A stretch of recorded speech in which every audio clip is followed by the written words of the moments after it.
Morning Sam, good morning Mark, good morning Dave, how are you doing? Rob?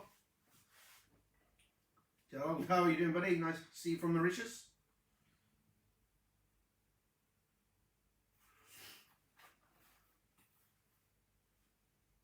Good morning everybody, we'll just wait for some people to join the room and then we'll discuss our rebreather we're going to cover today, which is the AP rebreathers. Good morning Shani from South Africa. Ludo, also from Mauritius. Good morning Mark, how you doing? Nice to see everybody joining us this morning, or the afternoon, depending on where you are in the world. We've got Will answering the messages, so if you guys got messages that you want to put, just pop those in the comments. Either I'll answer them online through the video, or Will will answer them in the comments. You got your new phone yet, Rob? It's nice to see you, Max. How you doing, buddy? Okay, so we've got 16, 18 at the minute. Just give it another moment for people to join in.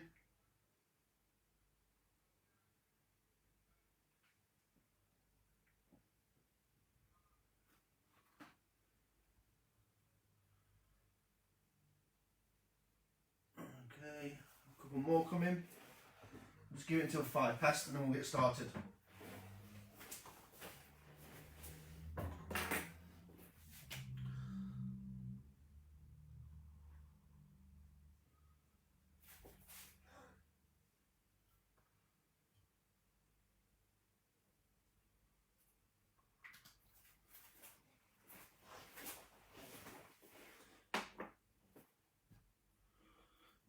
Johan, Rick, hi, nice to see you guys.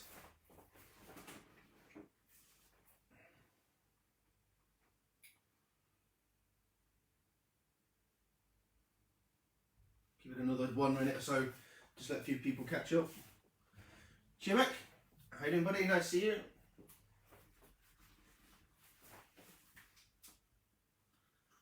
Greg in the room as well. People catching up. Okay.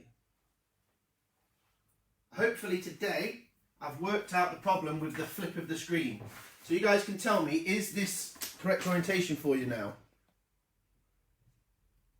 Is that the right way around? Can you see that? Morning, Mr. Turner. What can I do for you?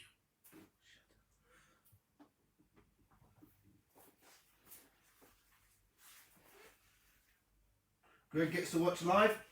You've been so busy during the lockdown, mate. What's she had you doing? Have you had all those jobs you've been meaning to do for the last 6 months?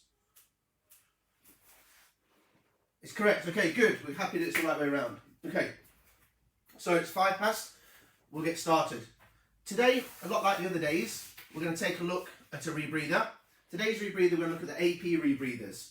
Now, we're going to compare those with the SF2 and the JJ. So if you guys want to ask questions to compare them, that's fine. If you've got any general questions as well, just please put those in the comments there, and we'll get to them as they come up. We've also got Will type in and add in comments as well. So between me and Will, we should be able to answer most of your questions. So we'll start with the AP. The AP rebreather is probably the oldest rebreather on the market. It's been around for around about 23 years. 1997 was the first AP body inspiration at the time. They've evolved quite a lot since then, and we'll go through some of the features. They're one of the most modular rebreathers, so there's the most rebreathers where you can add stuff to it. Generally, when you buy something like a JJ or an SF2, it comes in one setup. You can maybe add an inline shutoff here or there, but generally it's pretty standard. Whereas the AP, you can buy it in a base format and then keep upgrading, adding things like CO2 sensors, open circuit bailout valves, ADV, all that kind of stuff. So it's like buying a car, buy it at a low spec, and then you can add to the specification as you move up. So there's 3 types of inspiration available on the market now. Okay, they're all called inspiration, and there's the inspiration Evo, which is EVO, and that's 2-litre cylinders and a 2-hour scrubber. Okay, it's 24.5 kilos ready to dive. The EVP, which is the one in the middle, the EVP is a 2-litre cylinder again, so it's the same as the Evo, but now it's got the 3-hour duration scrubber, so it's got a slightly bigger scrubber bucket in it. Means the case is slightly taller. And then at the top end you have the XPD, and the XPD is the inspiration which has got the bigger cylinders, so it's got 3-litre cylinders and it's also got the 3L scrubber. So the one you can see in front of you, this is my Inspiration EVP, sorry, this is on the side. This is Evolution Plus, and this one, if you look at the size of this one is the size case of the XPD. Actually, this is the older case. All the new cases are this smooth style. The older cases have this lump and a weight pocket at the top. In my personal opinion, when I'm diving with the bigger machines, if I'm going to use the case, I prefer it with the bigger, older case with the big top.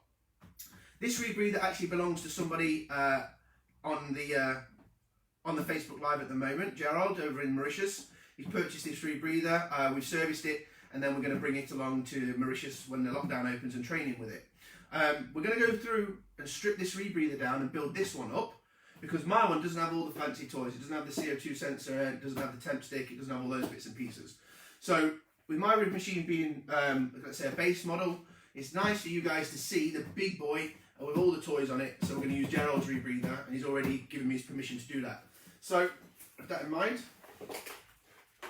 put this one to one side.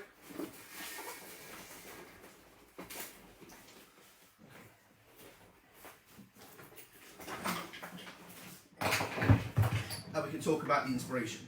So some of the features, Inspiration's got a dual controller in it, which means there's two electronics boards monitoring the system, monitoring the amount of oxygen inside the loop. Those two controllers both have independent batteries, so you've got two batteries, both controllers can see both batteries.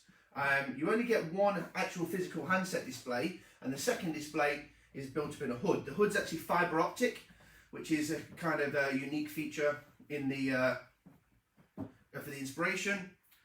It comes with things like a CO2 sensor as an optional extra, a scrubber monitor as an optional extra, and ADV as an optional extra, which I'll go through as we build the rebreather and show you what they all are. But it's a plug and play machine. AP have been going for around 50 years, and they were the first on the market, which means that this rebreather is probably the most sold rebreather on the market.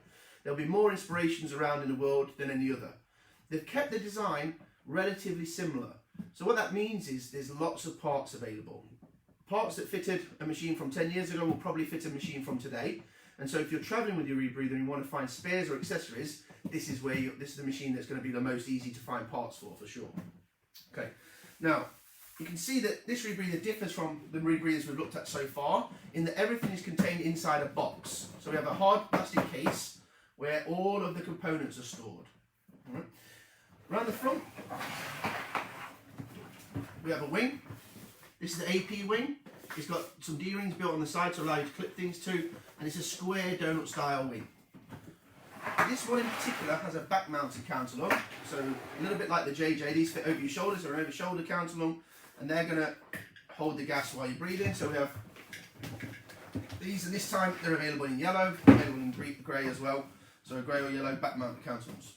We also, with the AP, can buy a front mounted counterlung, which is actually like chest mounted. It comes right over the front here and down. The AP was only originally available with the front mounted lungs, so you'll see that their older machines generally have the front mounted lungs, and most people that buy a machine now will usually buy a back mounted lung just to keep the front clear. Okay.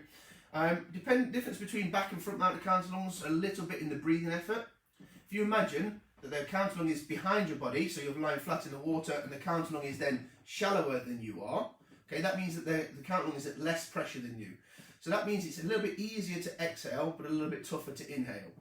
If the counterlung is underneath your body, so kind of chest mounted, right underneath you, then that would mean that the counterlung is at slightly higher pressure than you, so it's being pushed, so it's a little bit easier to inhale, but a little bit harder to exhale.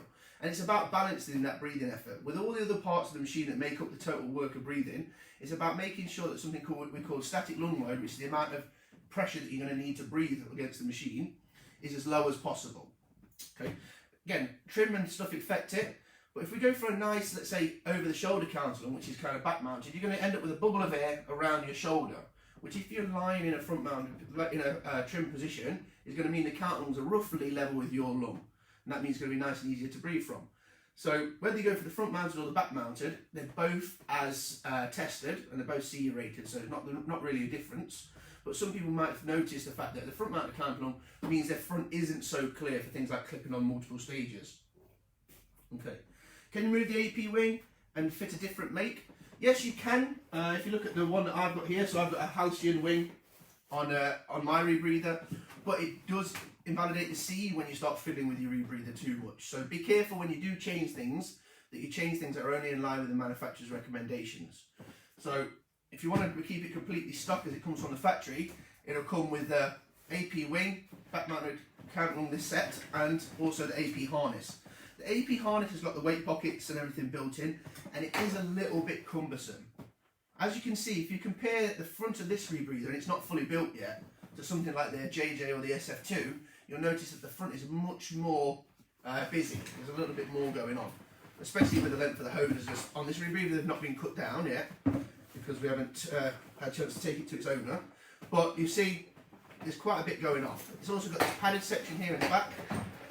Okay, this padded section along with this harness do add a little bit of buoyancy, so you're going to need a little bit more weight than you would with another rebreather to offset all of that. If you go for a steel backplate and you go for a non-AP wing, you'll probably reduce the amount of weight you need, but you might impact on the breathing design of the counterlong, especially with the shape of the backplate. So always be really careful not to change anything or too much from the manufacturer's specification. Right. One of the things I'll say that I like about the AP the most is the oxygen control. So it's rated that it maintains oxygen control 0.05 plus minus from set point, okay? And it's really, really smooth to dive. One of the things I found when I moved to other rebreathers, it was that they didn't feel quite as smooth as the AP until you get used to diving them. After a couple of dives, it doesn't really matter, but you notice that the AP is kind of doing its thing in the background and you don't really notice it. So one of the nice features, in my personal opinion, is the way that this machine decides how much oxygen to add, then adds that oxygen without really affecting your buoyancy control. So it's quite a smooth rebreather to dive. Okay, so open the back and I'll show you guys what we've got inside. So if we open the lid of the case, you can see inside we have an oxygen first stage. The oxygen first stage will be, this one's a DIN fitting, but you can get the M26 as well. It has on it an overpressurization valve, the same thing as anything else. If we were to fail the system, we would need overpressure to come out this overpressure valve. We have one fitting that goes up and comes to this side of a distribution manifold. This distribution manifold isn't fully across. There's a break in the middle. So they've got the oxygen side of the manifold, and then you've got the diluent side of the manifold. Coming from this manifold, we have one feed here, and this feed goes to our solenoid. Okay, this is the top of the head of the solenoid fitting. The other feed here goes this way and comes down. Just disconnect it for a moment for you.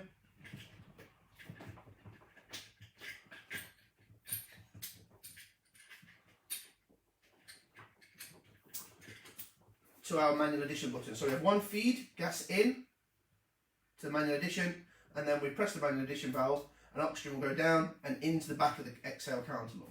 Okay? Put that back into place. On the diluent side, very similar. With diluent regulator, DIN, overpressure valve, we have one feed, of course, to our SPG. The other feed comes up and goes again to a distribution manifold. This distribution manifold has 3 ports. One goes here to the ADV, and this is our automatic diluent valve. I'll show you in a minute. The other one heads over to our diluent manual addition. The diluent manual addition, when you add the diluent, goes into the inhale counterlong. And then the last feed here is the one that drives our wing. Okay, so the wing on board is also driven from the diluent. So we have our oxygen side on the right and our diluent side on the left, just like all of the rebreathers. Difference being, it's contained here in the case. These first stages are proprietary. They're made by AP. They're a very, very easy, very, very simple first stage. They do have a swivel turret on it, a little bit like the Apex DST, and then an adjustment screw right at the end here, so you can adjust the in-stage pressure to make sure that it's within range. So really, really nice. They just fit inside the box. We'll come to the front. I'll show you some of the front features of the machine. You'll notice on this rebreather, actually, while I've got you, is here on the base. This one has been fitted with a metal frame. The machine is quite prone to this box cracking at the bottom. You can see there's a small crack in the box already.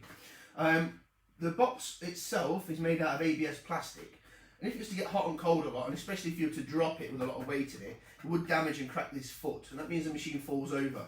So this one's been fitted with a stainless steel base plate. It's also got some sections on here to allow you to clip some stages too, but it means that the machine's a little bit more stable and a little bit more strong on the bottom of the case.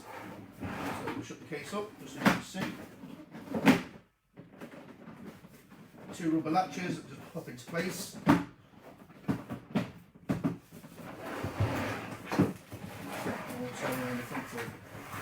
Okay, so the front of the rebreather, as we said, we have our oxygen feed.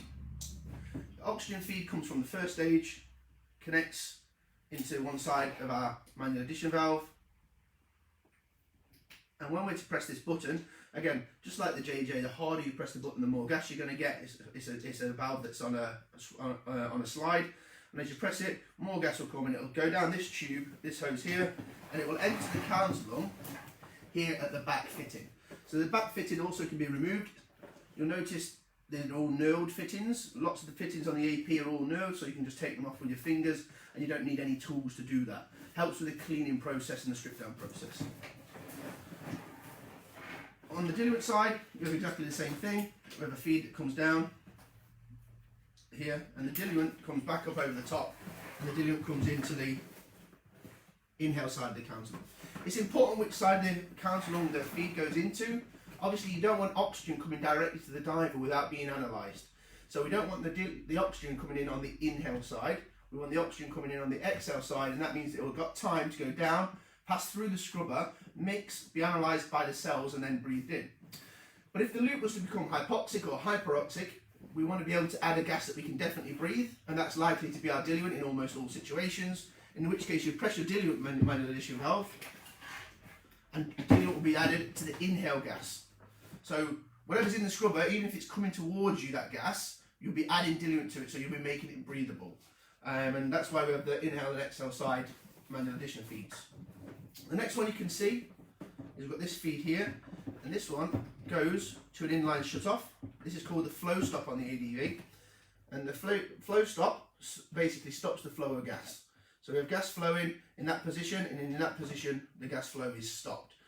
That's because here, on the built into the T-piece on this side, we have something called an ADV. I think we already spoke about it, but for those who don't know, it's automatic diluent valve. The automatic diluent valve is designed that when you descend, the loop volume is going to get compressed, and we need to bring that loop volume back to a volume that we can breathe normally. To do that, as the loop compresses, the little diaphragm that's on the end here will contract in, and it will push a lever inside. Much like the second stage of a regulator, the lever will tilt, that'll allow gas to flow. When the loop's back up to its normal volume again, that diaphragm will relax back to its normal position, and it won't be pressing the lever and gas will stop flowing. But if it was to free flow, you would be getting diluent constantly into the loop. Number one, that'd probably empty your diluent. Number two, it would change the amount of oxygen inside the rebreather, which means it would probably add oxygen and you'd start to lose your oxygen supply as well. So in the event of an emergency, if you need to turn this off, you just reach up and you put it into the off position. Okay, so that's our flow stop. The ADV and the flow stop are all optional extras, so they don't come with a base rebreather. You need to add those to it. Come down the harness system. Just get some stuff out of the way. We come down the harness system, you'll notice there's a chest strap to hold the count lungs from moving over the shoulders. We've got pinch release, and we have pull adjustment, so a little bit more than some of the other rebreathers built in, and also the weight pocket system. The weight pocket system is Velcro, and then internally there's a clip, and inside there's a pocket where you can fit your weight. The bulk of this is quite significant. I'm not a huge fan personally of the pockets and the harness. I think they had a bit of buoyancy and they're a little bit bulky, so for me I would take these off. The pockets come off quite easily. They're just attached here with some plastic threaded screws. You just take those off and the pockets come off. It can leave you with the harness all in one place. Remember again, really important, we spoke about the other day, the position of the rebreather on your back. If the rebreather is not positioned correctly, you'll affect the work of breathing of the machine, okay? And that's not ideal, because the harder it is to breathe, the more chance you have of running into issues with CO2, with the breathing effect of the rebreather. So trying to get it in the right place is important. If you change your undersuit and you get bigger, that means the machine's going to change position. So you might again want to adjust that up. So having adjusters isn't the end of the world, you know, but with this one it's a little bit too bulky. So I'd go for some kind of system a little bit more like I've got on the other rebreathers. Okay. As we go down, you'll notice built in to the base we have the crotch strap. So again, like all kind of back-mounted wing systems, when you've got nothing underneath your arms and if you inflate it, it's going to lift up a little bit on the surface. We also have the added buoyancy characteristics of the counterlungs. So the wing, just a normal inflator. This one's been fitted with an aftermarket Scuba Pro inflator actually. The one that comes with it is quite often the Auto Air, which is basically a regulator built in to the low pressure inflator that you can put in your mouth and you can breathe from. That's been removed. The AP one's quite big and quite bulky, so I can see why the previous owner of this one removed it and replaced it with a Scuba Pro one. As you can see, that's quite lengthy. The nice thing about most of the AP fittings is all of the hoses can be cut down and shortened, and we can make it more tailored towards the diver. The fittings are quite nice. What you do is you remove the two fittings. They're in two parts. You cut the hose to length. You then fit the outer fitting, which screws itself onto the outside of the hose, and then you force in a conical inner fitting that screws together. And that means the hose is still as pressure-rated as it was before, but shorter. So it means you can customise the length of the hose on this rebreather to suit the size of the diver. The wing itself has got a pull dump in it, so if you pull the wing, then it's going to dump here from the shoulder. It has a dump here at the bottom right. Interesting thing about the wing on the AP is that the dump is on the back of the wing. Same thing over here. We have another one that's normally blanked off. So we've got a dump, one over this side and that's blanked off. That can be used because you can buy a small 1.5 litre cylinder that's attached to the wing, and in the event of emergency you would turn that and it would automatically inflate the wing. So if you're out of gas on the rebreather, you could inflate that and it would give you emergency buoyancy. I'm not a massive fan of it myself. I think if it was to offer an emergency at depth, you'd be in really big trouble. And again, it's just sitting there, a cylinder that you don't get tested very often, doesn't get used very often. So in the event of an emergency, what's the chances of it actually being able to work or be full? So not a big fan of it myself, but it is available as an extra. Right, so just like all rebreathers, first thing we start with is our checklist. We're going to run through the checklist and do the build-up with you. I'll explain some parts as we go. So first thing is name.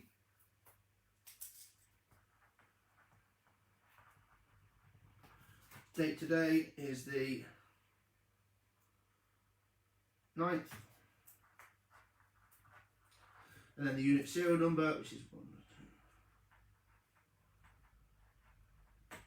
2. Okay, good. And we'll keep a track of our check sheet so that we've always collect them. We can see if our cells are changing over time, if our batteries are changing over time, and we can also have a good record in case something goes wrong. Right. So the first job is to fill the scrubber with softener lime. Take the unit out of the way for a moment. The first job is to fill the scrubber. So this is the scrubber for the AP. This is the 3-hour scrubber, so it's the slightly larger scrubber. The 2-hour scrubber is about that big, so kind of, let's say, 2/3 of what we've got. It's got a locking nut on the end that we're going to remove. A sprung base plate section, much like the one on the JJ. This time it's made out of a formed plastic, whereas the JJ ones are made out of a machined Delrin. Let's go on that side. Inside, did everybody get that? Sorry, somebody phoned me, so my iPad went into like a lock mode. Okay, we've got 2 scrims, one in the base, one in the top. I'll pull those out for you. So a scrim in the base and a scrim in the top. Reasoning being, obviously quite big holes in the scrubber. If we don't block those, the scrubber material will fall through. It also catches the dust that we're going to have inside the rebreather. So as the softener lime gels together, cracks and breaks, there's also small amounts of dust particles in it, and you don't want to be breathing those in, so the scrim will collect the dust. This one is built in with a little cable here. This cable is for our scrubber monitor. Okay, some people call it temp stick, some people call it TPM, but it's basically a temperature monitor. what you have up this central tube here is a bunch of thermistors spaced out evenly. Why have I put that there? Just put it there so I don't lose it. So we have a bunch of thermistors running up the central probe here. Those thermistors will detect temperature change, and as they detect the temperature, we can tell where the reaction face of the scrubber is. So if the scrubber is, let's say, partially used, the reaction face, which is where the scrubber will be at its warmest, will be up here, and that thermistor will be able to tell you where it is. If we get all the way to the top and we see that the final thermistor is now getting warm, it means that the reaction face, the reaction is always happens actually this way up, but it means that the reaction has come all the way up to the top of the scrubber, and we've got a chance that the scrubber material is depleted. They're not, in my opinion, enormously accurate. They only tell you where the reaction is happening, but they're quite a good thing that if, let's say, the last thermistor does warm up, you do know that actually you've got to a point where there's CO2 reaching the top part of the scrubber, which will be this way up. You've got this little cable here to fill the scrubber. I'm not going to show you how to do that, but one of the things is important to know is you don't want to damage this cable if you can help it. So we use something like some tape, just pop it on the side, and then we'll fill it on top of the bit of tape. Okay. Be careful, it's a Fisher plug. Once greasing from time to time, you get some Fisher oil in there to stop it going all manky and getting verdigris and rust. Put the plugs on whenever you can. Try to keep this cable in as good condition as you can. So I'm not going to go through exactly how to fill it. That's for the course. Put those two in there like that, out of the way. And then we would fit our base plate, and we'd fit with our nuts on the top.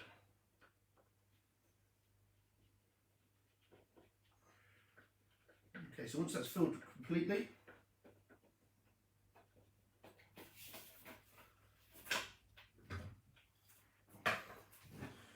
this is our scrubber bucket. So the scrubber bucket is designed to hold the scrubber in place. When we exhale, the gas will flow down this tube here, through to the base of the scrubber, up through the scrubber, into the mixing chamber at the top, through the cells, back to the diver. So this is our scrubber bucket. It's got a marking on here where we can write that we've just changed the scrubber. So we can put date filled, today, 9th, we put the time we filled it, time remaining is 3 hours because it's completely new scrubber. When I'm happy, I'll lift the scrubber using the handle here at the top. Again, not lifting with the cable, make sure the cable's nice and free. I'm going to place that down inside the housing there. Okay. So once it's in, I make sure that it's in good condition, there's no damage. I'll tick it off that. Next thing is to verify the scrubber O-ring is clean and undamaged. Lubricate with oxygen compatible grease and then place it on top of the scrubber canister. So here is the top scrubber O-ring, and that's going to fit on the top. I also then have a spacer. The O-ring and the spacer work together to make sure that as any change is made in the scrubber tension and it moves up and down a little bit, that the O-ring follows the scrubber and the O-ring doesn't jump out of place. So we've got a spacer and we've got the O-ring. So like all O-rings, I'm going to make sure it's clean.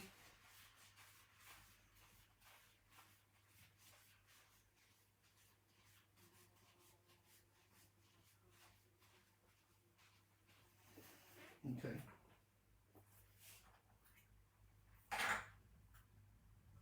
Put a little bit O2 compatible grease just on there like that. Make sure it's nice and clean. Now this O-ring here is quite critical to the operation of the rebreather. Without it in place, CO2 can bypass the scrubber and come back to the diver. Same thing with this. So you always want to make sure that you put these in. If you just put these to one side, leave them on the floor, then they can get lost.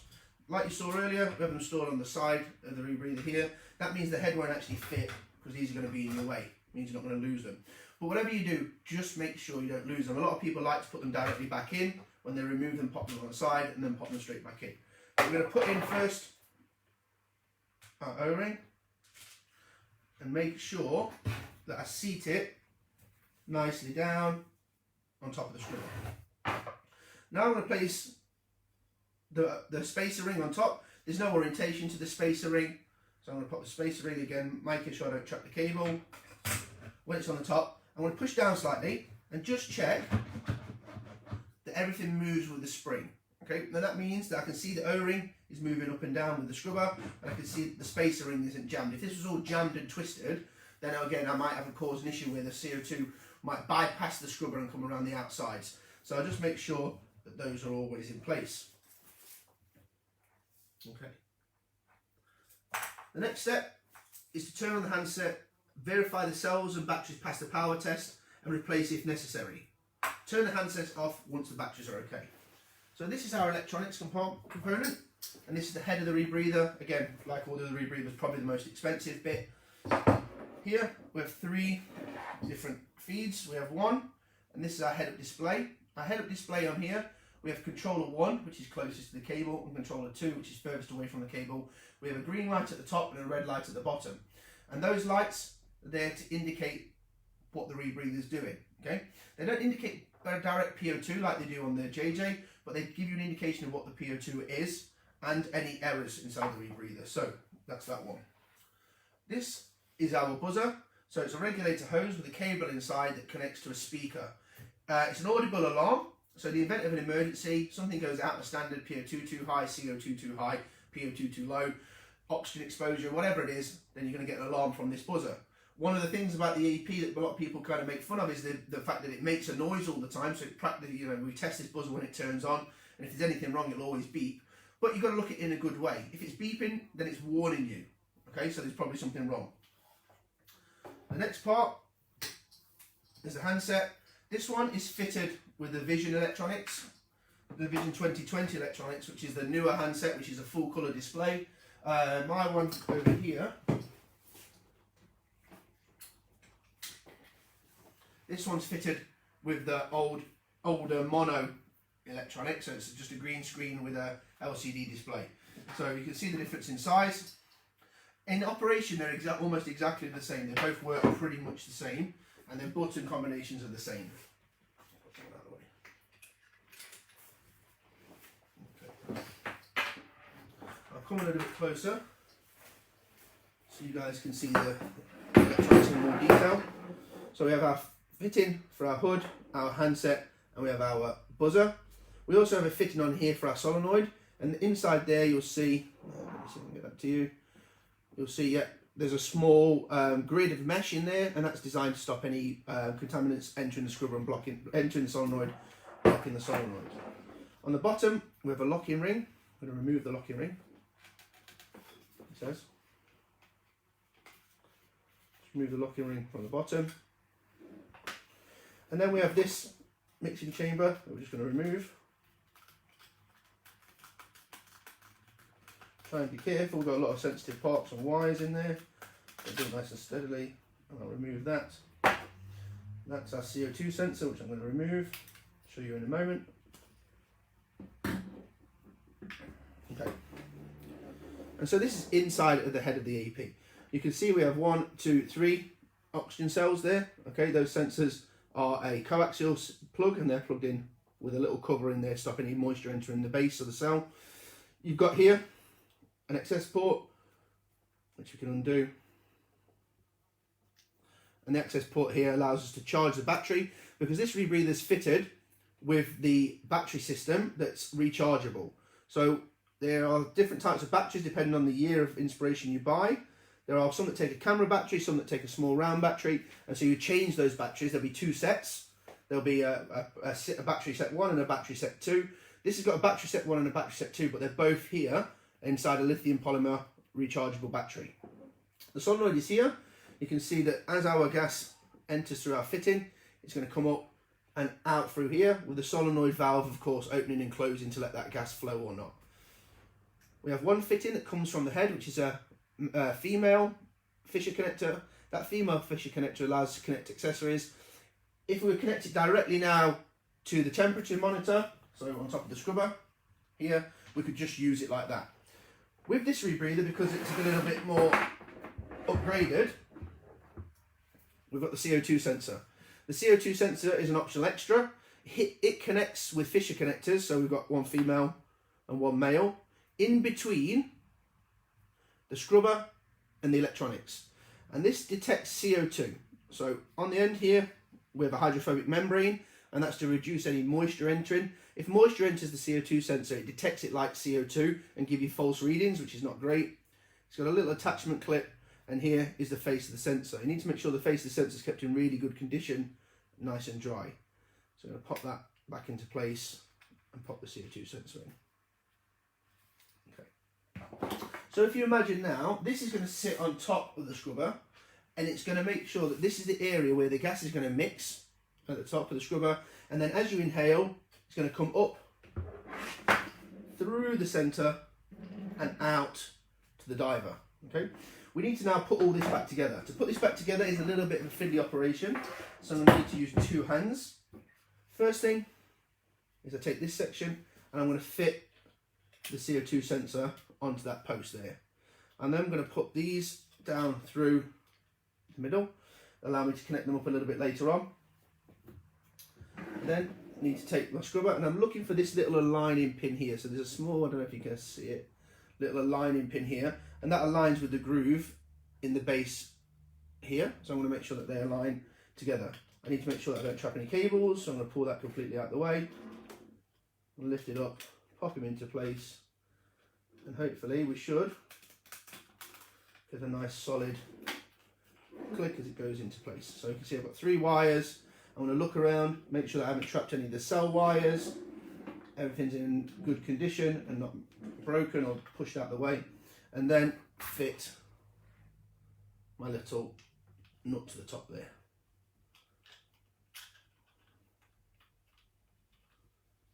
So go back a few turns, upside down, go back a few turns,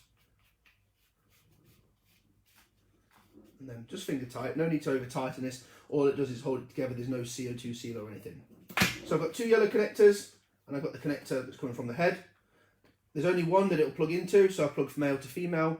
Again, they've got little red dots on them, so I line the little red dots. Make sure that they're nice and clean, got any fissure oil in them if required. And then with the little caps as well, I need to make sure all of that goes out the way.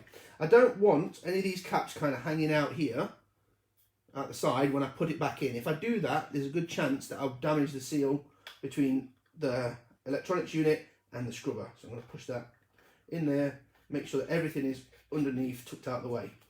And so that leaves me now with a single connector. And that single connector is going to connect to the top of the temperature monitor and allow me then to get the information from that temperature monitor into the electronics. Get that out of the way. Into place. Right, do we have any questions? The optional extras sound like they really add to things, but do they affect the CE rating? No. They're all tested with the machine to be CE certified as well. So any parts that you buy direct from AP are CE certified. If they're not CE certified, there are some things that they sell outside of Europe, then they'll tell you quite openly. But most of the parts that you're going to buy for the rebreather are going to be CE certified with the machine. So you can add things like the CO2 sensor and stuff. So we need to turn the handset on and check the batteries. Nice easy step on this actually is I put the handset towards you. I'm going to turn the machine on by pressing the button for 3 seconds. Hopefully, see that? It'll turn on. As it turns on, it's going to tell me it's in trimix. It's going to give me the name of the previous owner. It'll go to the new owner when we finish this course. You can see it does a cell test from controller 1 and controller 2. It does a buzzer and a solenoid test on controller 1 and controller 2. It's saying the temp stick is connected, which we know, and here's our batteries. So we can see we've got 6.3, 6.3 across both controllers on both batteries. So we've got battery 1 is the top set, battery 2 is the bottom set, and controller 1 over the left and controller 1 over the right. And the battery self-test is now passed, which means I can turn the controller off. To turn it off, I press the 2 buttons over this side, and it'll say, are you sure you want to power off? And I'm going to say, yes, I am. And then it's going to say, would you like to power off controller 1, controller 2, or all? And I'm going to turn them all off. Okay. So my batteries are good. That means I'm happy to go diving. So we tick our checklist.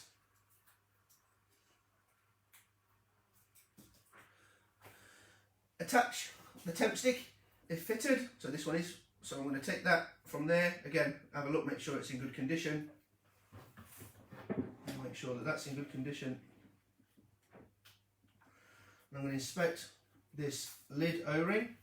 If required, just use my wooden little paint sharpened paintbrush again. I can lift the O-ring out and I can clean it. This machine's literally just been serviced, so that's in perfect condition. And then have to connect these two together. Now again, a little bit fiddly because this isn't quite long enough to fit down there and fit together. So you have to learn to do it in a way that you're not going to damage the O-ring or damage any of the cables. So I tend to rest it on the top there. That allows me to have both hands free to be able to get that into place. So what you can see is I've got the scrubber cable now connected into the electronics and everything's in place. Okay, so connected. Inspect the lid and make sure that it's in good condition. Tighten the cable away, which I'm going to do now. So I'm going to push this and all of its little fittings inside there. Okay, and I'm going to bring it so that this little notch that you can see just here aligns with the loop, the cutout for the exhale part. Just going to push that all inside, making sure again that none of this cable is going to get trapped inside the scrubber as I go. Just lift it, pop them into place like that. Align it up with the 3 connectors. So we've got 3 connectors on the top. Align it up, and when I'm ready, I'm just going to put a little bit of pressure on the top. Hi Ross, how you doing? So I'm just going to put a little bit of pressure on the top. Inspect round, just make sure my O-ring's in place. Once it's in place, then I can lift my clips and secure them. So now I've got the fully assembled scrubber and electronic head. So you can see these little clips, they just fall into place. When you're ready to put them on, you lift them and you give them a twist, and then they keep a little bit of tension on there just to make sure that it's not becoming undone, and we've got a nice good seal.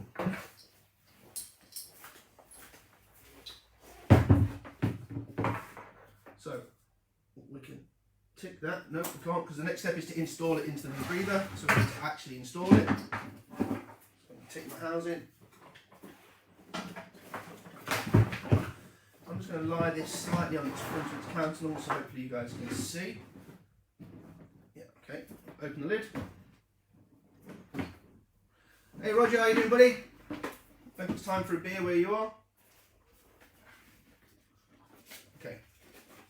We've got some Velcro bands that hold everything in place, one each side for the cylinder and this central one for the scrubber. So what I'm going to do now, lift all the cables, place the scrubber inside the machine. Okay, there's a lot of different orientations, but I'm trying to get it so that this section is right down here on this side, lining the exhale up with a hole in the top of the case for the exhale. Pass my Velcro through, make sure everything's not caught, and then I can just pop that there into place like so. Okay, good. So we've got our scrubber now fitted in. We're now going to fit the cylinders, make sure that they go into place. A little bit more twist like that. There we go. So next step is the cylinders. Of course, I need to analyse and pressure check my cylinders.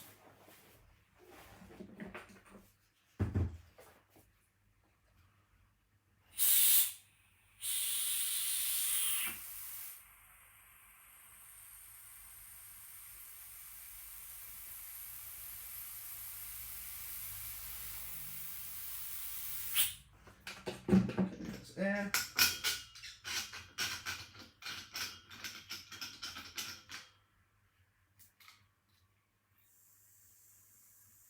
And 210 bars.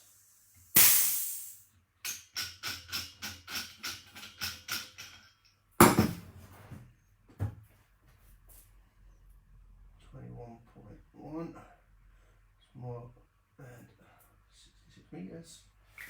Small calibration error on an analyzer by the looks of it, but only 0.1%. Then our oxygen the same.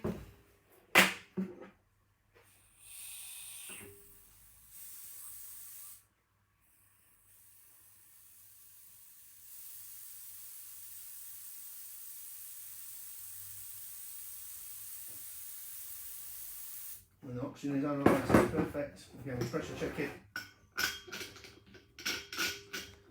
As previous, try to be as slow turn on the oxygen valves as possible.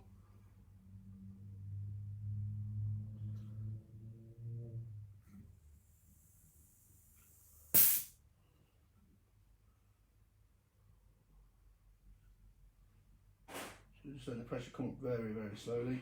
One of the nice things about these AP valves is they're very easy to control. One of the not so nice things is they take a lot of turns to go from fully on to fully off. So if you have the valve fully open and you want to close it in emergency, it takes quite a lot. There's something like 15, 20 turns on it. Let's come up to pressure now. Okay, and in there we have 130 bar. So let's release that pressure.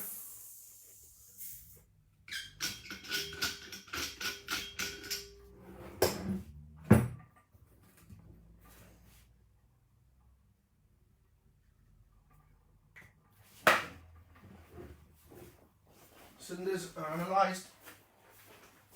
Make a note on my checklist.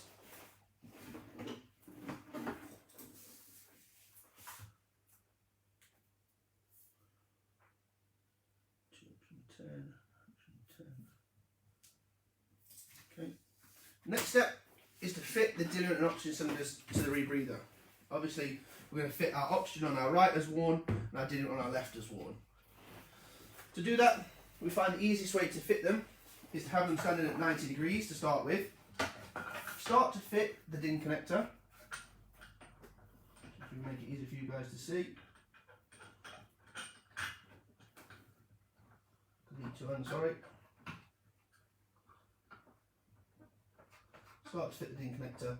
Before you're all the way home, so it doesn't drag on the O-ring, I'm just going to allow it to then roll back into position inside the rebreather.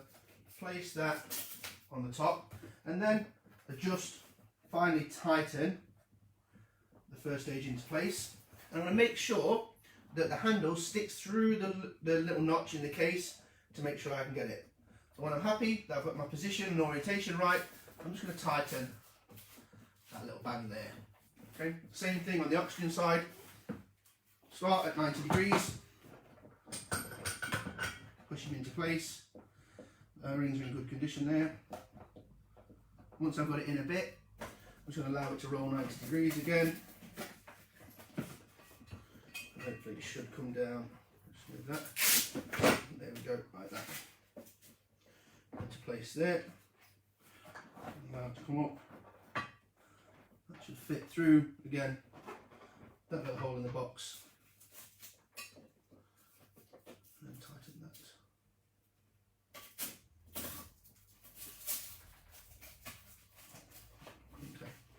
So that now, I've got my scrubber in place and my two cylinders in place and they're both pointing the correct way. Alright, just to catch up with where I should be on the checklist, this should already be fitted by now. It wasn't a part that we removed for the basic build-up. So I'm just going to put them into place. You can see it's got a beige section on the top and that aligns with the can so we know which way it goes. Just going to put that on the top there. Just going to put it into place before it gets too difficult. Should really have been on earlier.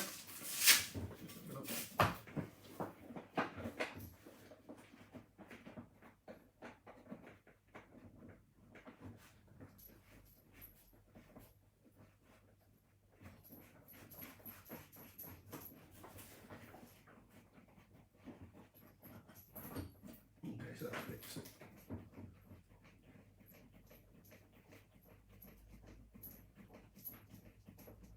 It's fitted. I need to realign this oxygen cylinder.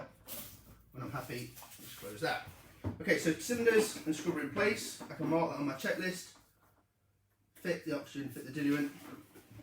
Make sure the first stages are secure, which we're going to do now.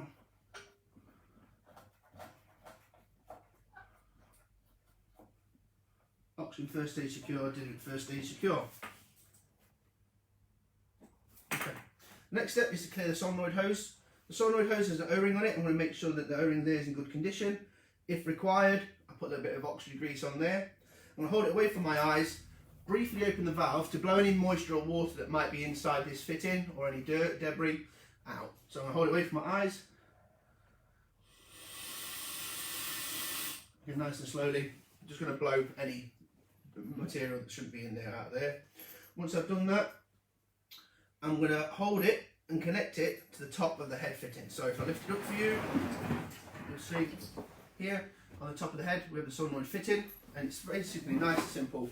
All I'm going to do is turn that, put it into that position there, and then just tighten it up finger tight. So it's a nilled fitting, means it fits in quite easily. There, just to the end. So that's now my solenoid feed fitted. Connect. Open the cylinder valves and verify diluent oxygen pressures. Refill if necessary. We've already pressure checked them, so it's not the end of the world. I'm going to just make sure that everything is neat for you. Put that through there.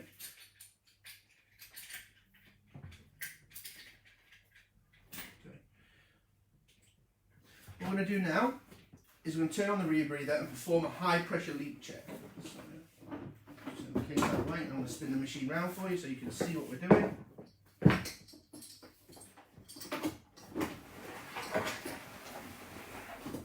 At this point here, all of my high pressure system is fitted, so I can do my leak check. To do that, I'm going to open the cylinder valve slowly. Oxygen, if you can, 2 minutes. Diluent can be a little bit quicker, but why not go slow as well? Okay, when they're open, just confirm SVGs work. So yeah, the oxygen still shows the same right amount, and the diluent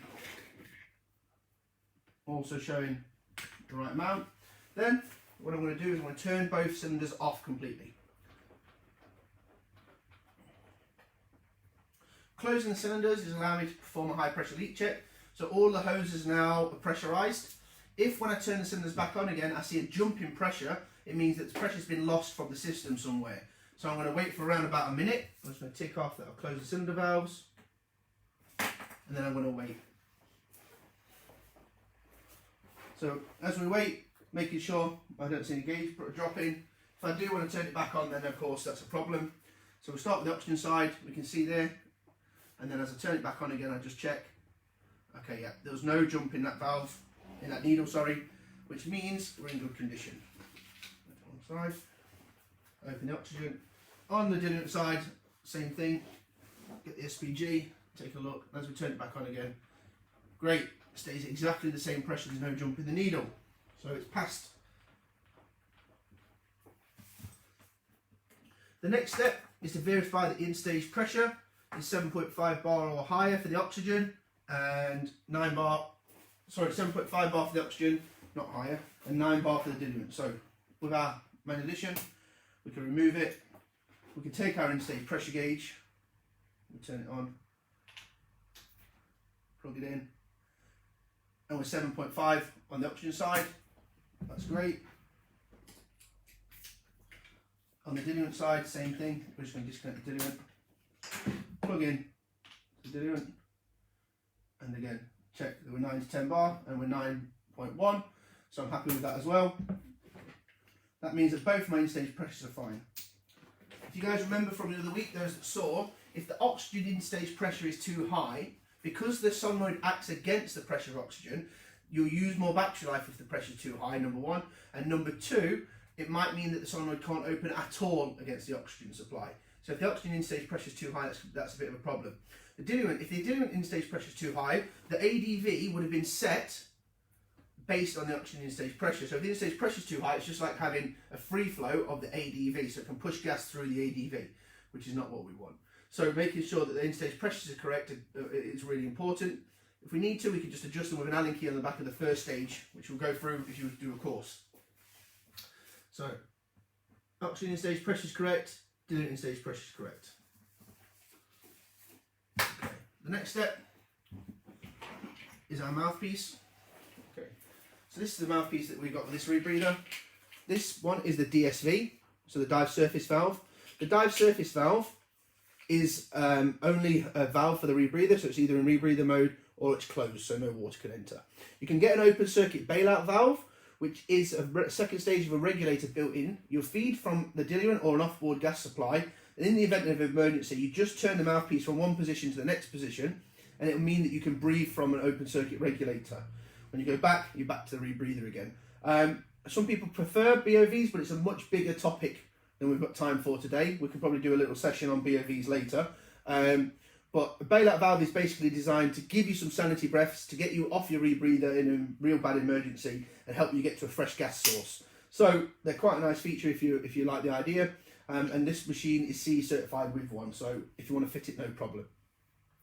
Now, the DSV on this one, so a little bit like the JJ, runs from inhale from the left, exhale to the right. The SF2, if you remember, was inhale from the right and exhale to the left. So it's the opposite way around to the SF2, but the same way around as the JJ, because of course, as we all know, the JJ is the Inspiration GTI. So, got a little connector here, and this connector is basically knurled and allows you in cold water to feel the position. And it's quite an interesting design. What you do is, rather than actually flicking the lever itself, the lever doesn't move, it's fixed. You actually turn the entire barrel. So if you see, what I'm going to do here is hold on to this black section on the outside, and I'm going to rotate the actual inner barrel. So that means that this stays solid in my mouth, and the barrel itself, so the hoses, will then rotate. Okay.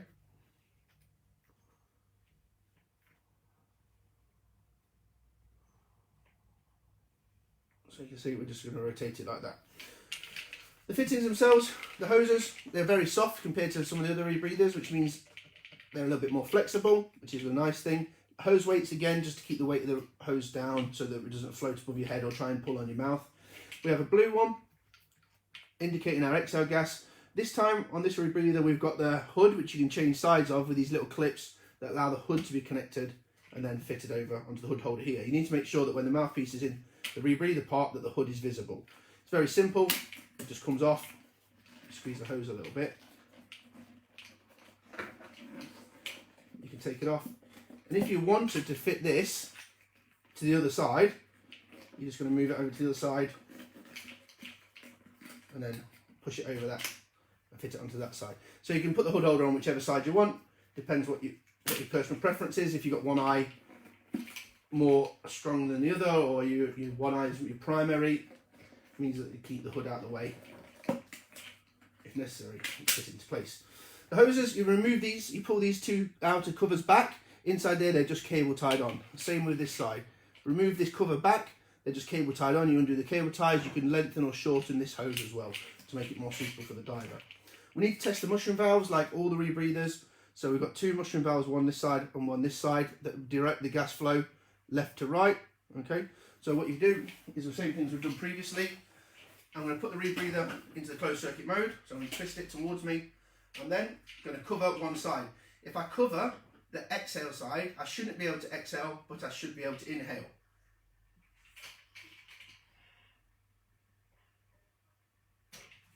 Which is correct. I'm not covering the other side, I'm just listening for any gas passing. I'm going to make the same, but in the other way around now.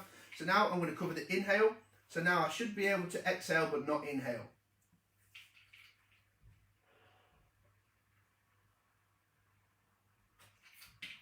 Good. And remember, you don't want to do it too hard. You don't want to suck really tough against the mushroom valves and hold them in place.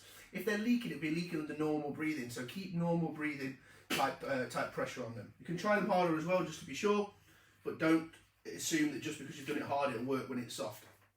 Make sure that that works. Once we've confirmed the operation of non-return valves, it now says we're going to fit all the convoluted hoses to the rebreather. So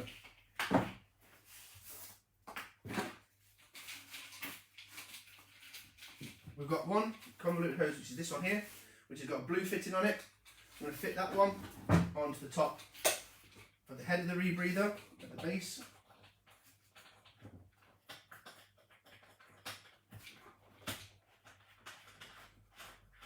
It's fitted.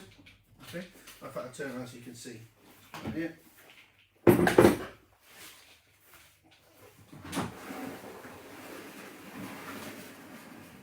see now. So I'm going to fit that. Press it into place. It's got O-rings, two O-rings in there. I keep forgetting because we've just serviced this machine, but what you would do is you check, make sure that those O-rings are in good condition. They've got a little bit of grease on them, and if necessary you can lift them out.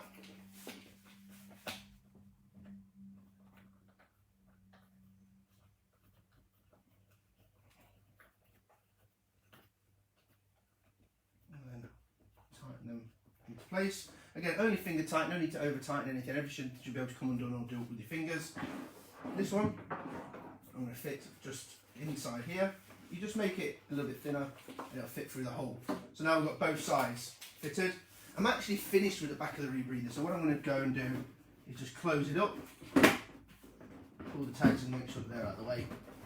And that way I can get around to you guys. So fitting these convoluted hoses, same on this side again. Just inspect them, make sure they're clean, make sure the O-rings are in good condition. Lift up, push fit, and then tighten. Because you're fitting plastic to plastic, I'm always a little bit cautious that we don't cross-thread anything. Just make sure we don't cross-thread anything.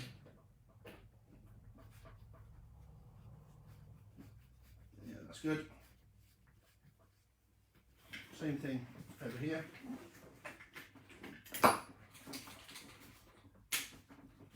What you'll notice is one thread on one side is a much thicker thread than the other side. So the thread over here is much thicker than the thread on this side. This is a thin thread, and that means you can't get these the wrong way around.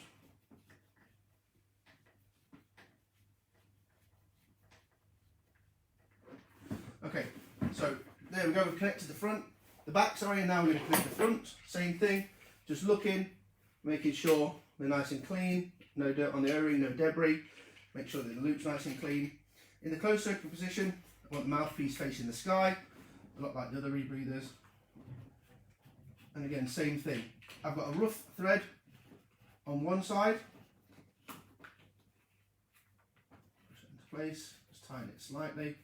And then on the other side, I've got a much finer thread, and that allows me not to then mix those around, even though they're all right-handed threads.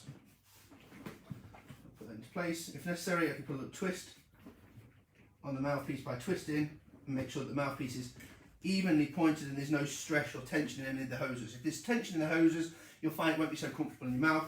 When I'm happy, just nick those to the end, and that's it. Everything's closed. So now the integrity of the loop's built.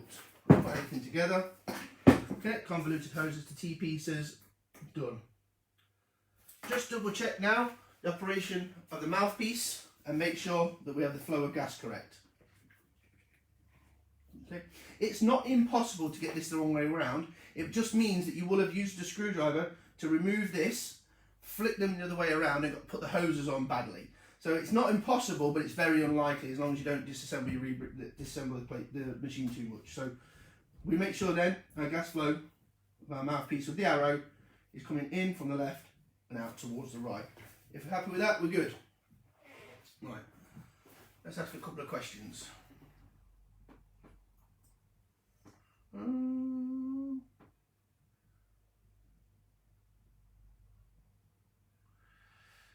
Quite like that Bob swivel, yeah, it's quite nice. The DSV swivel's quite nice. Regarding CE, we've got a couple of questions about CE here. Let me see if I can figure out what we're talking about.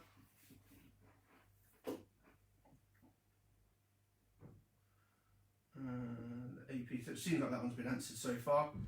Do you think the AP hoses are the best? Going back to the SF2 video, I see some people modify SF2 with Cooper hoses. What's your opinion of Cooper hoses? Pros and cons, other than being more expensive? Honestly, the Cooper hoses are really nice. They've got quite a good amount of weight to them, so they feel nice in the water and they look super cool. That's probably the biggest benefit. But if you were to damage one in the field, you probably won't find another one very easily. If the rubber at the end was to start to perish, which I've seen happen on those Cooper hoses, it would be quite difficult to get another one in any time soon. Stick with the manufacturer's specification. We don't know what adding a hose that's not specified by the manufacturer is going to do. The Cooper hoses are smooth bore internally, so that means that they should be a better gas flow because there's no cavitation of the gas happening inside the hose. But it's not proven, and you know we can assume lots of things in the world, and we can assume we know better.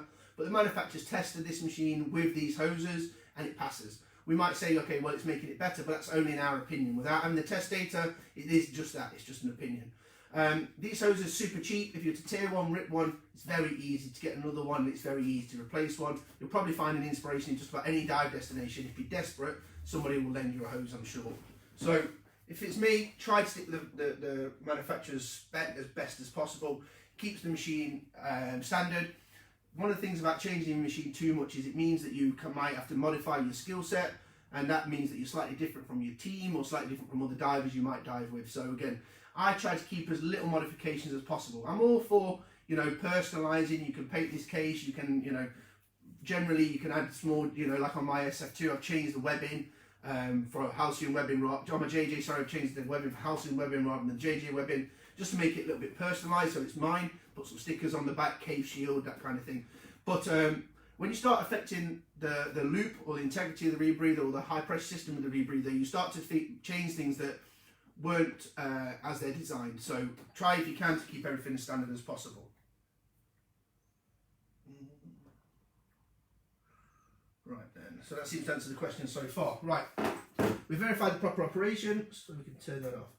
The next step is to complete a positive and negative test. Okay, to do that, we're going to need to put our counter lungs, which here, if I just lift some of this stuff out of the way, you can see our counter lungs have a overpressure valve on the inhale side, on the exhale side, and on the inhale side, both sides.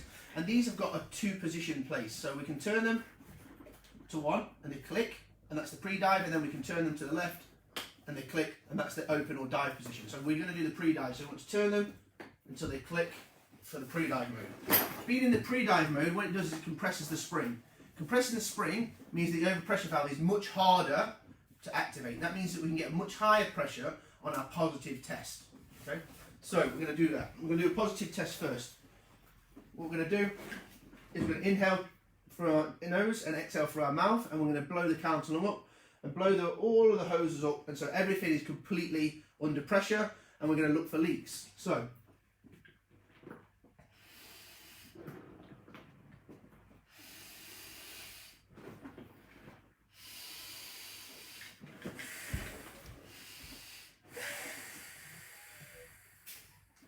as you can see, look, I can actually blow hard enough to still trigger the overpressure valves if I want.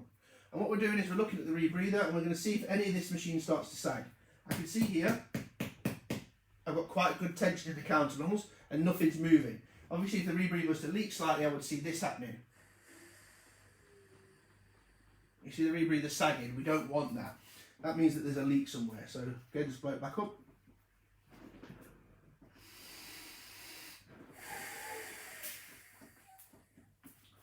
Okay, so we take a look, and I'm going to leave this for a minute. The minute, basically what we're going to do is expand everything. All the counter lung bags are going to expand away from each other and check for leaks. The hoses and all the O-ring fittings are going to pull apart and make sure that those O-rings are not going to leak under expansion. And we're going to check basically the integrity of the loop. After 1 minute, if we're happy, we should open and we should hear a nice rush of gas. Okay, the machine should settle down. Now we're going to do the negative test. The negative test is going to pull everything together, make sure that under compression, that all of the O-rings then move into place, and make sure that we've not got any leaks from any other part of the system. So inhale through my mouth and exhale through my nose this time.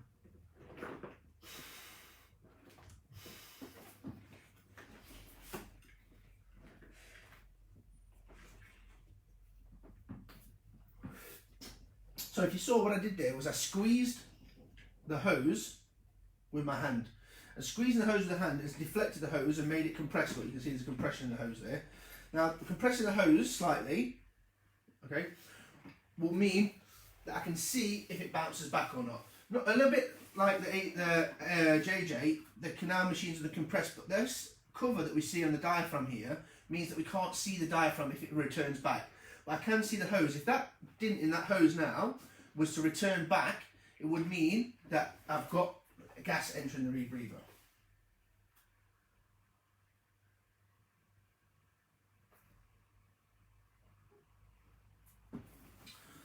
Okay.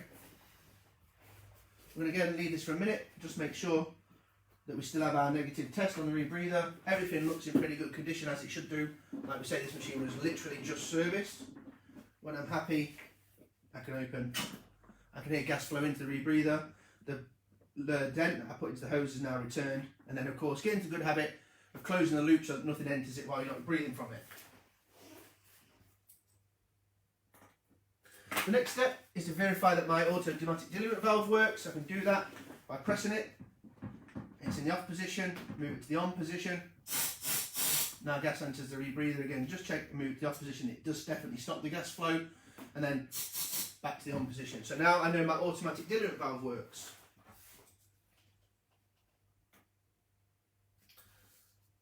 So now what I'm going to do is I'm going to go through the machine's on-screen startup process. So unlike the SF2 and the JJ where the calibration and everything need to be done manually, the AP rebreather turns itself on and goes through a set of pre-dive checks for you to make sure, the one, that it's functioning, and two, that you're ready to calibrate if required. So I'm just going to put that to one side, lift this up and bring it a little bit closer so you can see.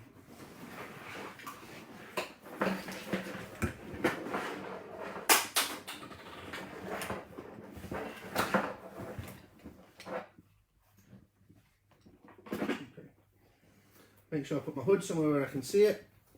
And here's my electronic handset, hopefully you can all see. So we're going to go through the process. To turn it on, I'm going to press the button for 3 seconds. It's going to turn on. And what we're going to do there is going to go for the trimix, tell me it's the trimix screen, lithium polymer. It's going to give me the details, I probably should cover those. The guy who owned it previously. Then it's going to do the self checks, 3 self checks. From controller 1 and controller 2, it's checking the solenoid and the buzzer are working. Now you see we've got all the temperature probes plus the CO2 sensor. Now it's going to do a battery test. You can hear it actually adding gas. So what it's doing is it's opening and closing the solenoid to check if there's any huge battery voltage drop when there's power being taken from those batteries. So it's done that, it's checked the batteries and it told me the batteries are fine. So now what it's asked me to do is open the O2 valve, which I'm going to check. The O2 valve is definitely open, and then I confirm it with the middle button, the enter button. Now it's going to ask me to open my diluent. I can reach around. Yep, my diluent is open, and I can confirm that that's open. Check your bailout. So again, I can go ahead, make sure, as it was from the other day, my bailout is still ready. There's still gas in there, and that's good to go.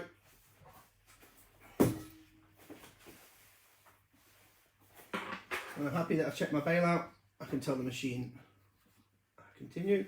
Now it says open the counter-lung auto pressure relief valves. So these are the counter-lung valves that we spoke about earlier. We closed those for the pre-dive. So now we're going to open them. Click, one on the exhale side, same thing on the inhale side. Turn on click. And they actually say pre-dive and dive on them. So if you get it wrong, it doesn't really matter. You can see it very easy. And then I say I'm okay.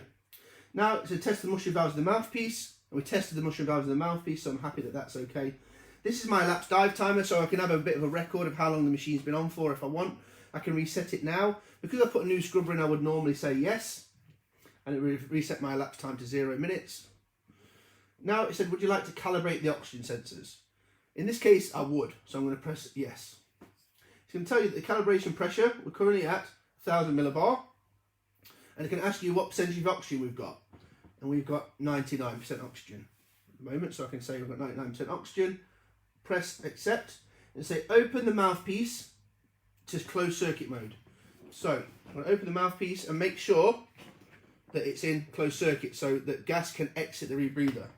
Just like the other rebreathers, if I add oxygen here, I get increased amount of oxygen at the cells. Then that's what we want for calibration. But if that oxygen can't escape, I also get increased ambient pressure. Increased ambient pressure and fraction of oxygen means that I get a higher partial pressure, and that will mean that the cells will calibrate incorrectly. So I need to make sure that the gas can flow outside the rebreather. Equally, I don't want to be squeezing these hoses, any pressure on the rebreather line on its front, so the gas can't escape. I want to make sure that the gas is free to move around the rebreather. Okay. When I'm ready, I'm just going to press enter, and you'll hear it flushing. So, as you can see, gas is going to enter the rebreather. As oxygen enters the rebreather, these cell values are going to come up. Okay, and what they're going to do is when they stabilise, they're going to put a little grey box over the top of the cell. And it says that that cell is now stabilised. Okay, the reading that we're getting from that cell is stopped. When it's stopped, it'll say, okay, that's 100% oxygen then. That's all of the oxygen it can get. That's the highest millivolt reading it can get. And then it will reset that value to 1. Or 0.9899 in this instance. So you can see those cells are coming up. When we're looking, the middle cell's lagging a little bit behind the other cells, but it's on its way. And it's not injecting a lot of gas. It takes a lot of time, but it's injecting slowly, and it's got to change all of that filling chamber, if you remember, right? So we'll give it a moment. It's going to inject gas. So one cell's come up to 1, the other cell's come up to 1, 1.1, and all the cells are now on their way up. And when they reach where they want to be, you'll see that the sensor will just lock it out. So we've got controller 1 along the top, controller 2 along the bottom. Hopefully in a minute we'll start to lock some of these out.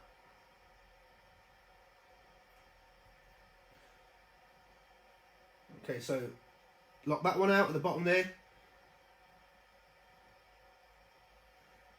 It's going to lock out the next one in a minute. It's taken a long time to calibrate at the moment because we did a false calibration on it earlier to test the CO2 sensor. So those two are now locked. It's now going to lock the other two. So it's locked those two into position, and then it's going to lock these two. And as you can see, the controllers are reading slightly different PO2 reading even for the same cell. So it's going to come up, try and make it better so you guys can see.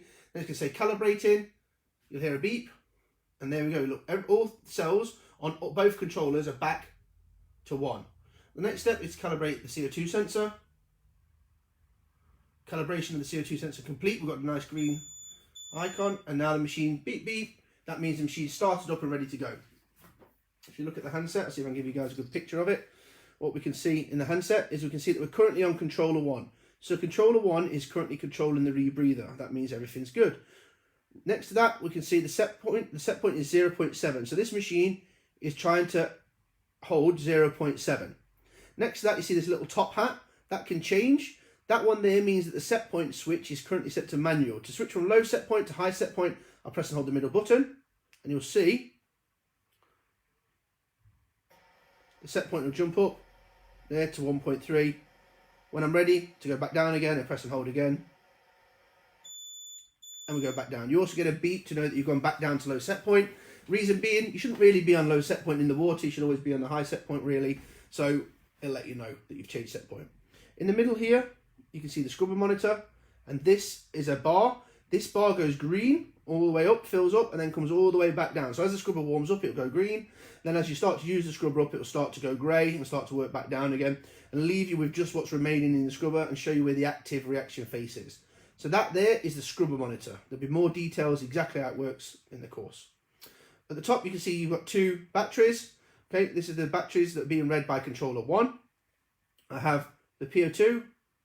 So cell 1 reading 1, cell 2 reading 1, cell 3 reading 1. Currently my diluent is air, and the pressure that I'm at is 1002 millibar here inside the dive center. And here's my time. When I start to descend in the water, obviously the millibar reading will rise up, and when it reaches a specified value, about 1 meter, it will switch into dive mode. When it's in dive mode, it will start to monitor our dive depth down here and our dive time down there. If I'm to press and hold this button, I can see the readings on controller 2. So I can see that controller 1 and controller 2 are matching. I can see how controller 1 is reading the battery. So if there was an issue where controller 2 was reading the battery differently, I would see in this screen, sorry, it times out after a bit, you can see in this screen the differences. If I keep it pressed, I get the actual cell millivolt reading. So you can see that the way it's reading the cells, if I press and hold it again. Just a minute, somebody at the door.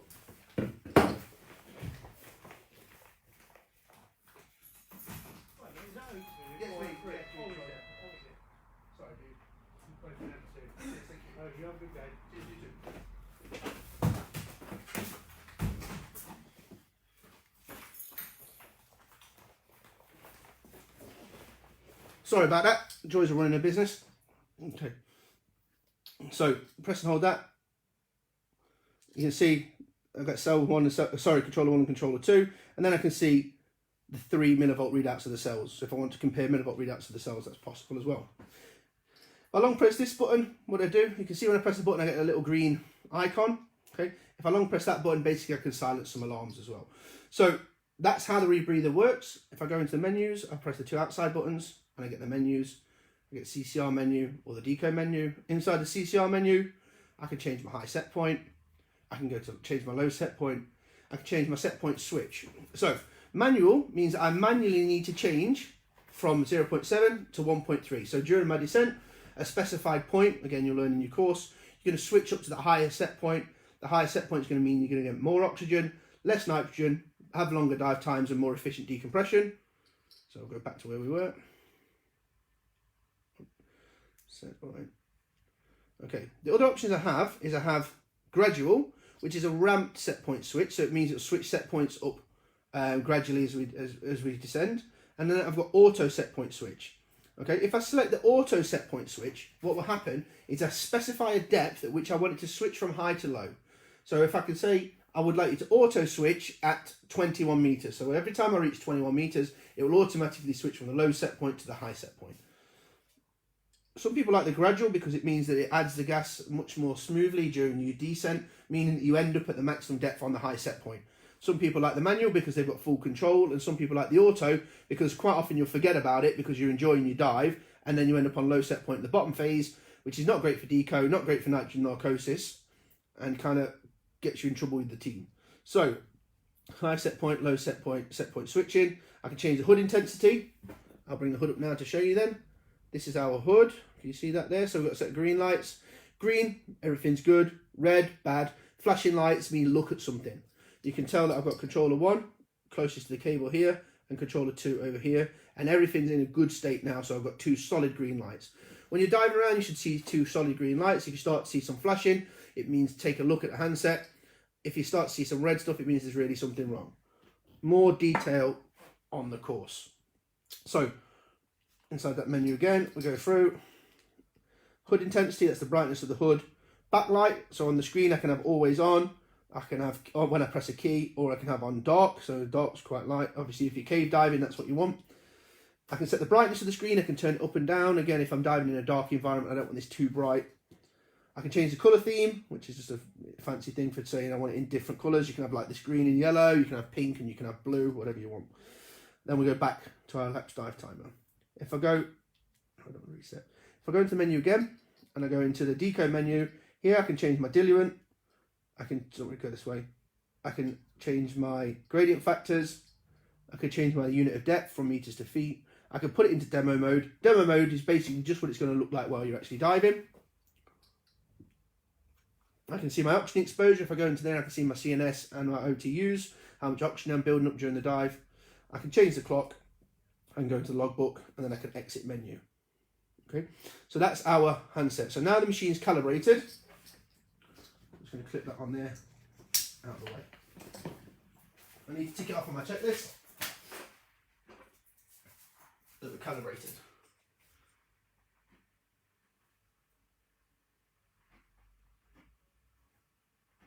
Okay, so now what I'm going to do is I'm going to route the HUD, and I'm going to route the buzzer. So in this instance, the HUD comes down here. I have it go through here, under there. Be careful with this, obviously it's a glass fibre, you don't want to tighten too many knots. So I'm just going to go here, here, here, and then just clip up onto there. Any spare, I can just push back inside the box, out of the way. Make sure that my handset is routed where I want it to route. Great. And then my buzzer, I'm going to put my buzzer and route it there. So it's next to my ear, nice and loud. You can get pieces of Velcro and stuff to hold it in place. You can put it in different places, but you want it somewhere where you can hear it. What I'm going to do now is I'm going to flush the rebreather with diluent to make sure that I can hear the buzzer and make sure that the low O2 alarm works. So you can see at the moment we've got 0.99. I'm going to add some diluent.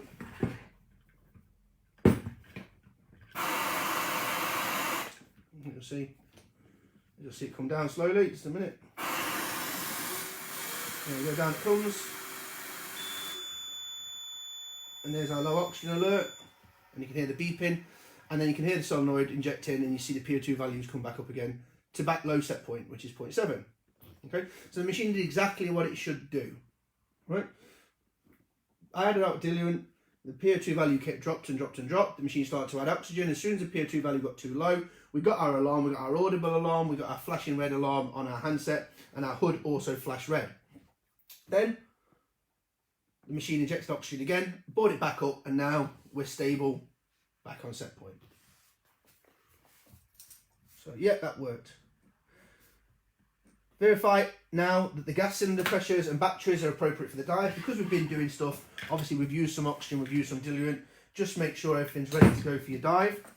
And then you can run through, we've done our build-up, we can run through our pre-breathe sequence to make sure that machine's actually ready to get in the water, put it on our back. Okay, that is this build-up process of the AP.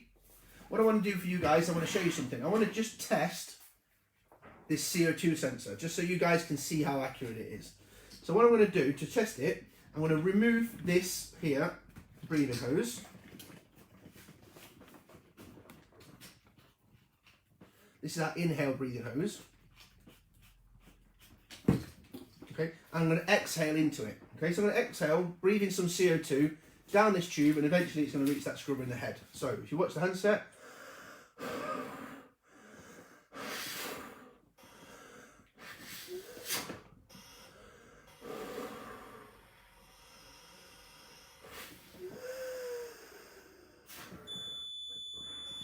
so first we've got low oxygen alert, and there we go, we've got CO2 alarm as well.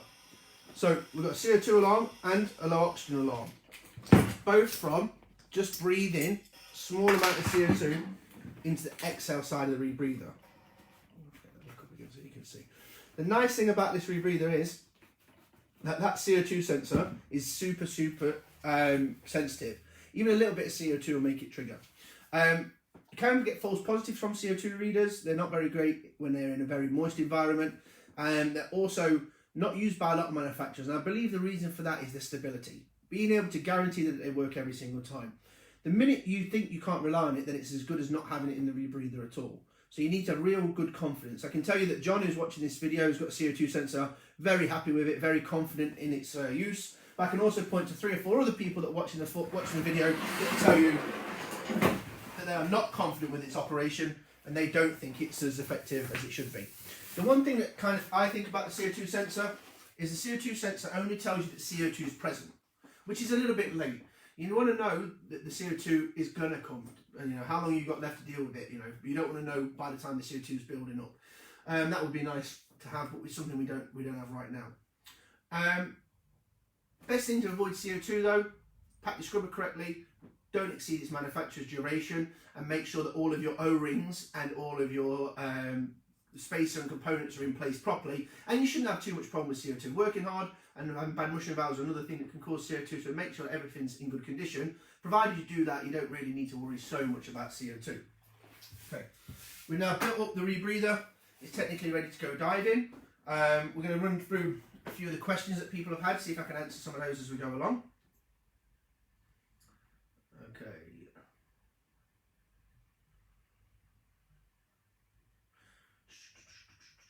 Go simulator. No,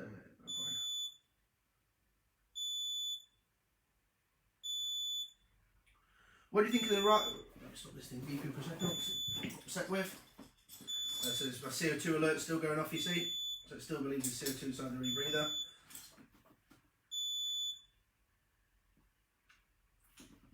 I'm just going to mute that alarm for a minute. You'll notice it'll start again in a minute's time.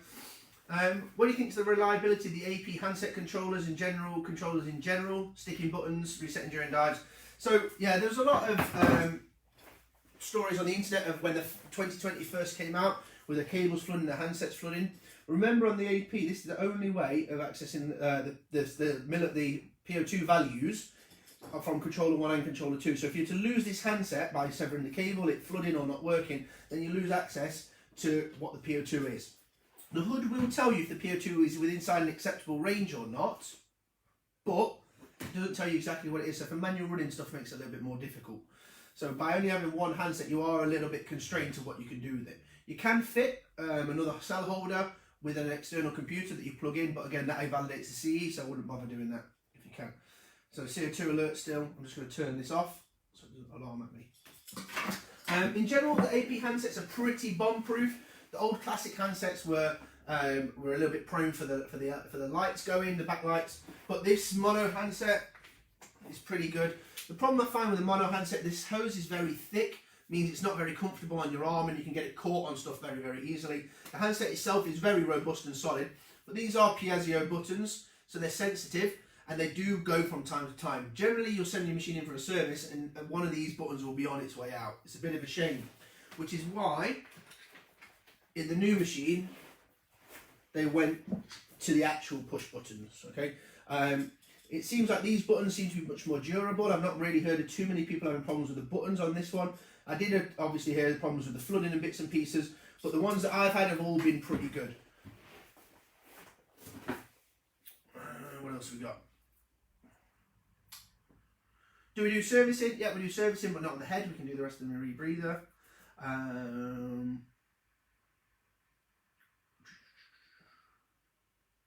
The gradual set point move is nice. Gradual set point on the JJ.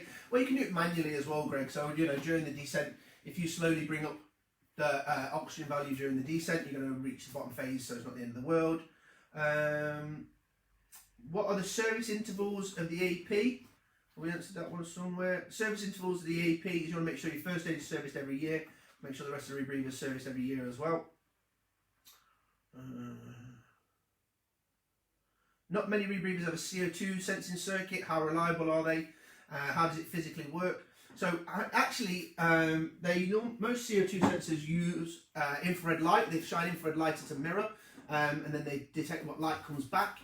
If they detect the particle size of CO2, then they alarm. If the mirror, if you can imagine there's a mirror in there to bounce the light off, if that mirror gets covered in condensation, it means it doesn't work so accurately, and also the molecule size of moisture is kind of the same as CO2, so sometimes you get false readings, which is why we have that hydrophobic membrane right on the front face of the CO2 sensor to make sure that no moisture can enter the sensing circuit. You need to change that on a regular basis and make sure that you air dry them and get them really dry before you put them back. Otherwise, you can get a lot of false positives. Personally, I not had the greatest experience with CO2 sensors generally. I used to have one in my Sentinel that was a bit of a pain, would always kind of go off, and to so much point that first thing I do when I turn my rebreather on was turn the CO2 sensor off. I believe they're a lot better now as well. The AP ones, there's less on the market. They're quite an expensive device, so there's a bit less on the market, so then we've got a bit less people to tell you about, because I don't personally have it. I like to keep things a little bit more simple. But like I say, John is one of our instructors. He's on the forum there. He's very happy with his and very confident with it. So there's no reason why, if your machine's designed for it and you think it fits your rationale, that you shouldn't have it and shouldn't assume it's going to be reliable.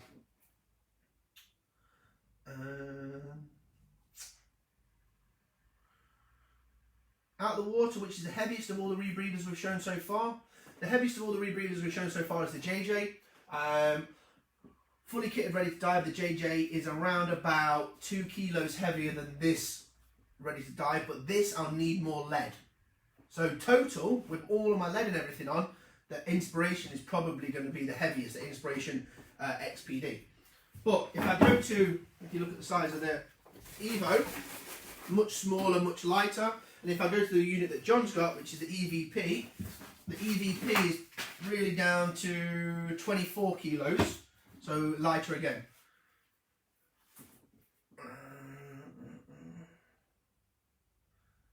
Average service cost comparisons. Okay, so the biggest cost during the service is cells. So when your cells reach their manufacturing time, that you need to make sure that they're changed. So you're going to have 3 cells. Depending on the machine, they're around about 60 to 70 pounds per cell. So you're going to have 3 of those inside the rebreather. Then you've got 2 first aid services, so it doesn't really matter whether you've got an AP or an Apex first aid or whatever. Service is a service. It's going to cost you roughly the same price to have the first aid services. And then you've got a bunch of O-rings that are built into the breathing loop and the canister, the cat-lung set and all of that. So as an ongoing service yearly, you'll find that they're not far off the same price, whichever machine you get serviced. Some manufacturers are a little bit more expensive than others for the parts, but again, we're only talking about buying things like O-rings. So it's not a huge cost to the parts. The time is in the labour, and the labour is relatively similar across all rebreathers. The nice thing about the services is you kind of just do like interim services until around the 5-year mark. At the 5-year mark, you're going to have a much more major service, things like changing the counter-lung bags, maybe changing some of the hard parts on the rebreather that have worn. So then it can start to add up. But with the AP, as you can see, they're not very expensive made parts. Most of them are formed plastic, so they're a little bit cheaper than something like the JJ parts, which are all handmade and made out of solid Delrin, but they're a lot less likely then to fail in the same instance.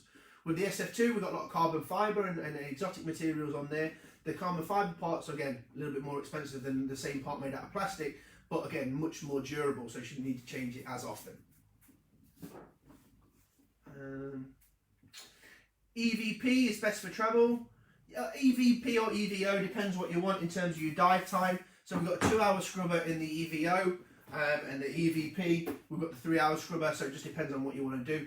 Generally, the 2-hour scrubber isn't great for really deep diving, 100 meter or 100 meter plus.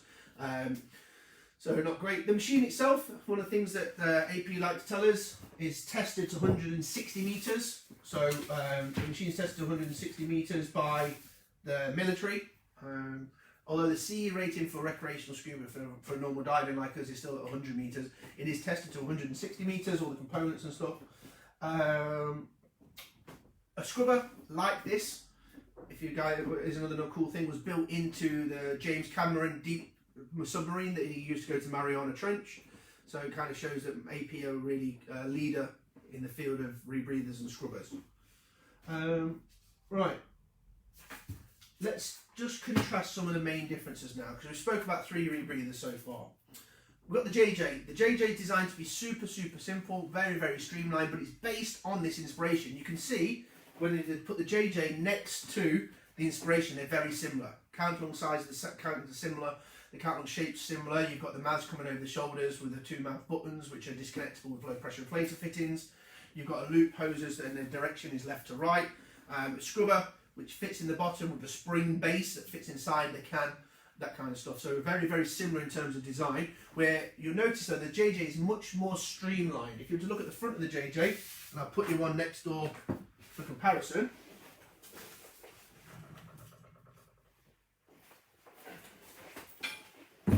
Put JJ in front of it, you can see the JJ is a little bit more streamlined.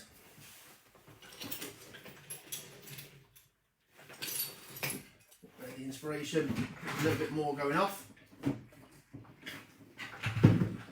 Inspiration can be customised in terms of its hose length that the JJ can't. If we compare, again,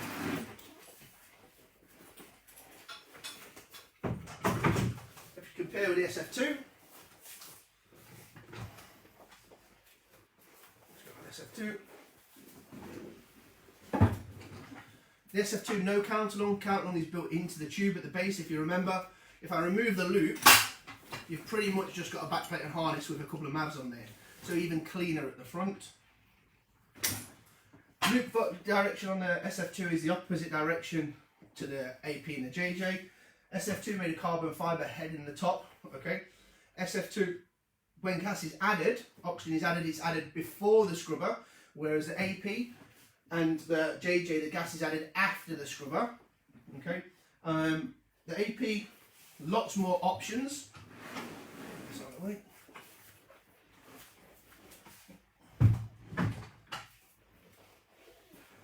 if you buy an AP, you can add things like an open circuit bailout valve, you add things like the ADV, the CO2 sensor, the temp stick, temperature monitor. You can get a HUD, or at least it's called a HUS, which is a head-up screen, and it means the same thing you see on the handset, you get to see directly in front of your face as your backup. You'd have that in place of the HUD. Okay guys, so I think that's all the questions for today. Thank you for popping along to this session. We're going to run another session, same time next Saturday, 11 AM, and next time we're going to be talking about the Poseidon rebreather, so the Poseidon Mark 6 and 7. The week after that we plan to do the Revo rebreather, and then we have the Horizon the week after that. So moving through, you're going to again be able to see these rebreathers, see the build-up process, see what goes into them, ask as many questions as you like. Oh, sorry, what was that there? What sort of diving is the AP most suited for? What's it definitely not recommended for? There's nothing that this rebreather does that any other rebreathers can't, and the same thing, there's nothing any other rebreathers can't do that this can't. If you're going to do extreme depth, then you can't take the AP. So the deepest dives in the world are kind of something like 280, 290 meters. You wouldn't be able to do that with a standard AP. Things like the buzzer and stuff would implode. They've got crush depths, whereas a lot of the stuff on the JJ is not designed for, but will take a lot more pressure. So there's nothing you shouldn't do. One of the things a lot of people do when they get their rebreather is they remove this case to make the rebreather a little bit streamlined, a little less bulky, and a little bit less like having a lunchbox on your back, I guess you want to call it. That's a personal thing. The case is designed to be nice and cheap, so if you do drop it, it just smashes the case and none of your internals get damaged. So it's a protection more than anything else. So if you imagine, we've got a lot of components inside. That if I was to drop this kind of scrubber would smash, the head would smash. So I'm protecting all of this using this case. So if you want to put it inside a frame or inside another type of box, you're more than welcome to. A lot of people put them inside frames that make them look a lot like a JJ actually.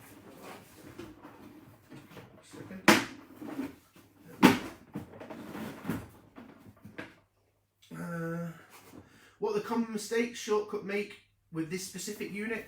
So common mistakes, like we said earlier, forgetting to install the O-ring, forgetting to install the spacer, making sure that they go through the calibration properly process and making sure the mouthpiece is open during that. They're all problems that we generally see on this rebreather. With the machine itself having its built-in on-screen checklist, some of the mistakes that are made on the other rebreathers are not made on this rebreather because it does prompt you to actually press a button. But you can also get into this habit of where I see a lot of people just yes, wanting to get to the screen they want to get to. So plus and minus for having an on-screen checklist.